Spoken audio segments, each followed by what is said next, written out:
아버지 감사합니다. 오늘도 우리들에게 좋은 하루 허락하신 주님 말씀으로 살아가길 소망합니다.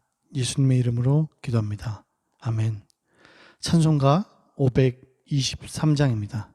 523장입니다.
바리새인들이 하나님의 나라가 어느 때에 임하나이까 묻거늘 하나님의 나라는 볼 수 있게 임하는 것이 아니요 또 여기 있다 저기 있다고도 못하리니 하나님의 나라는 너희 안에 있느니라. 또 제자들에게 이르시되 때가 이르리니 너희가 인자의 날을 하루를 보고자 하되 보지 못하리라. 사람이 너희에게 말하되 보라 저기 있다 보라 여기 있다 하리라. 그러나 너희는 가지도 말고 따르지도 말라. 번개가 하늘 아래 이쪽에서 번쩍이어 하늘 아래 저쪽까지 비침같이 인자도 자기 날에 그러하리라. 그러나 그가 먼저 많은 고난을 받으며 이 세대에게 버린 바 되어야 할지니라. 노아의 때에 된 것과 같이 인자의 때에도 그러하리라. 노아가 방주에 들어가던 날까지 사람들이 먹고 마시고 장가들고 시집가더니 홍수가 나서 그들을 다 멸망시켰으며 또 롯의 때와 같으리니 사람들이 먹고 마시고 사고 팔고 심고 집을 짓더니 롯이 소돔에서 나가던 날에 하늘로부터 불과 유황이 비오듯 하여 그들을 멸망시켰느니라. 인자가 나타나는 날에도 이러하리라. 그날에 만일 사람이 지붕 위에 있고 그의 세간이 그 집 안에 있으면 그것을 가지러 내려가지 말 것이요 밭에 있는 자도 그와 같이 뒤로 돌이키지 말 것이니라. 롯의 철을 기억하라. 무릇 자기 목숨을 보존하고자 하는 자는 잃을 것이요 잃는 자는 살리리라. 내가 너희에게 이르노니 그 밤에 둘이 한 자리에 누워 있음에 하나는 데려감을 얻고 하나는 버려둠을 당할 것이요 두 여자가 함께 맷돌을 갈고 있음에 하나는 데려감을 얻고 하나는 버려둠을 당할 것이니라. 주여, 어디 오니이까? 주검이 있는 곳에는 독수리가 모이느니라.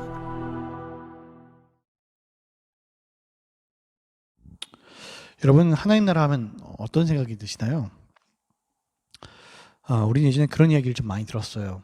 예수 천당, 불신 지옥이라고. 제가 그 얘기를 들으면서 그리고 신앙생활하고 자라면서 고민을 했습니다. 그렇게 천국이 좋은 곳인데 왜 지금 바로 가지는 않을까? 혹시 하나님 나라는 꼭 죽어서만 가는 곳이 아니지 않을까? 이런 고민들을 하기 시작했습니다.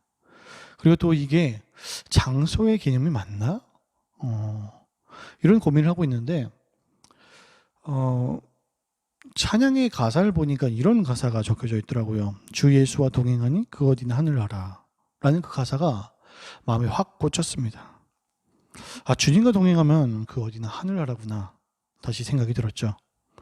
오늘 본문은요 이런 오해들, 특히 장소적 개념이라고 생각했던 오해에서 발생을 하고 봅니다. 바리새인들이요 예수님께 와서 이렇게 질문을 합니다. 20절하고 21절이에요. 바리새인들이 하나님의 나라가 어느 때에 임하나이까 묻거늘 예수께서 대답하여 이르시되 하나님의 나라는 볼 수 있게 임하는 것이 아니요 또 여기 있다 저기 있다가도 못하리니 하나님의 나라는 너희 안에 있느니라. 아멘. 예수님의 대답을 보면요 바리새인들이 생각하는 바를 좀 알 수 있습니다. 하나님의 나라를 볼 수 있게 임하는 것이 아니요 라고 예수님이 대답해요. 그러니까 이들은 뭘 원하는 거예요? 보기를 원하는 거죠. 이 사람들은 보기를 원했습니다. 그런데 이 본다라는 게 어떤 의미적인 본다는 것이냐면은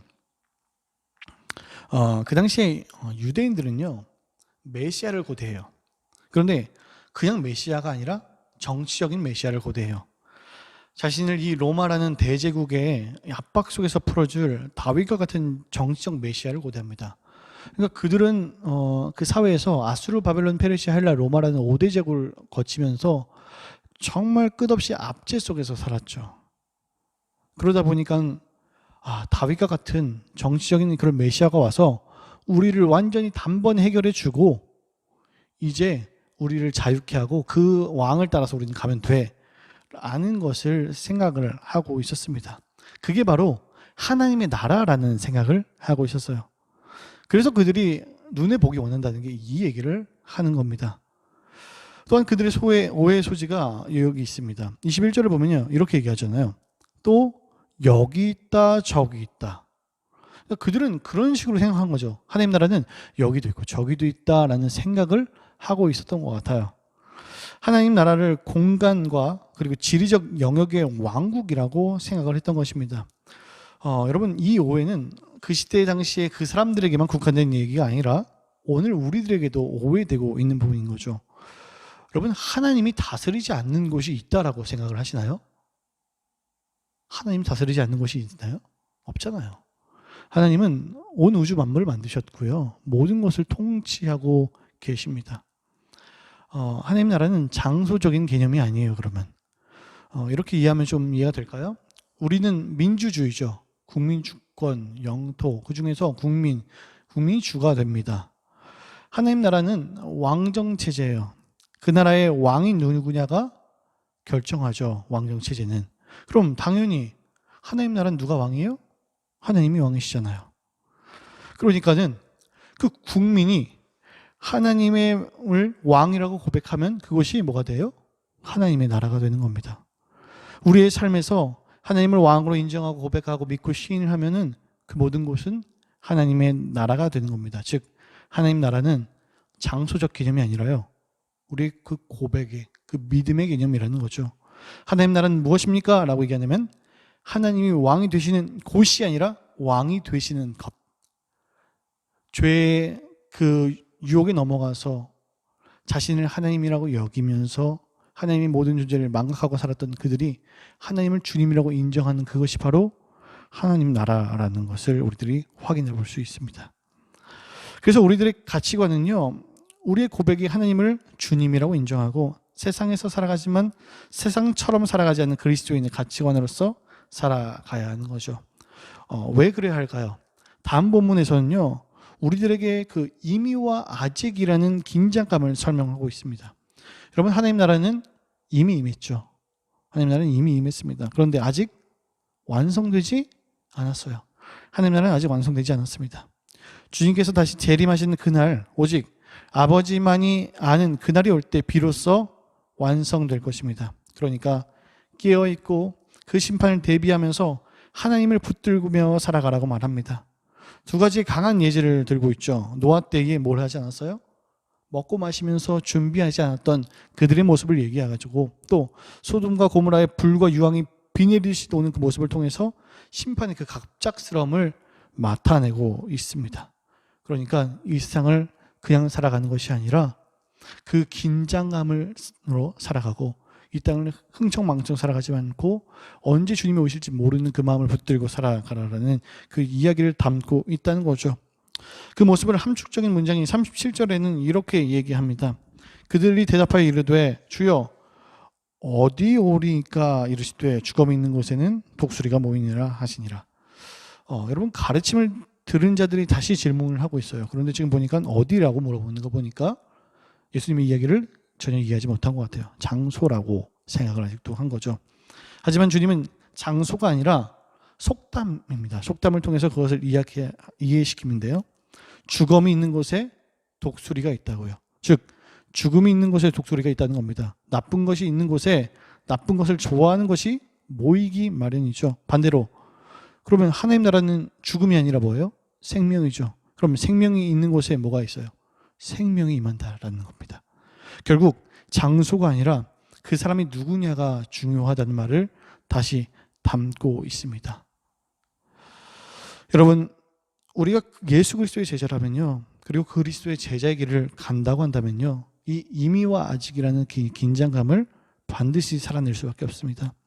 이미 하나님 나라가 이 땅에 임했지만요, 완성되지 않았기 때문에 주님이 언제 오실지 모르는 이 긴장감으로 하루하루를 살아야 합니다. 그래서 오늘 분명히 최선을 다해야죠. 그러지만 마치 내일이 없는 것처럼 살아가는 게 그리스도인의 자세일 겁니다. 마치 주님께서 언제 오실지 모르는 것처럼요. 또한 우리의 삶으로 입술로 주님을 주인이라고 신하고 살아가는 것이야말로 하나님의 나라의 그 임재임을 여러분 잊지 마시기 바랍니다. 여러분이 성전이고 여러분이 하나님의 나라를 보여주며 살아가기로 부르신 그리스도의 제자라는 사실이죠. 오늘 하루도 그 사실을 명심하면서 승리하시길 축복합니다. 기도하겠습니다. 아버지, 감사합니다.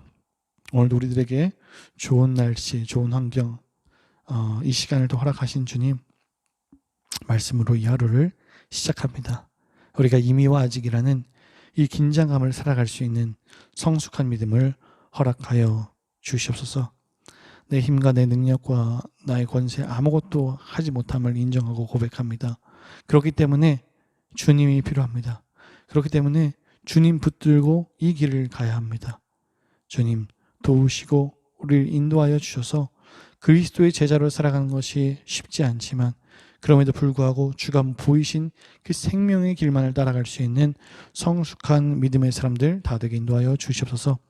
특별히 새벽부터 각자의 기도의 제목을 가지고 나온 주님의 사람들을 붙잡으시고 또한 붙들어 주셔서 주님이 어떻게 응답하시던지 그것을 믿음으로 받아들이며 내 삶의 모든 주관자가 하나님이심을 인정하고 나갈 수 있는 성숙한 주의 자녀가 되게 인도하여 주시옵소서.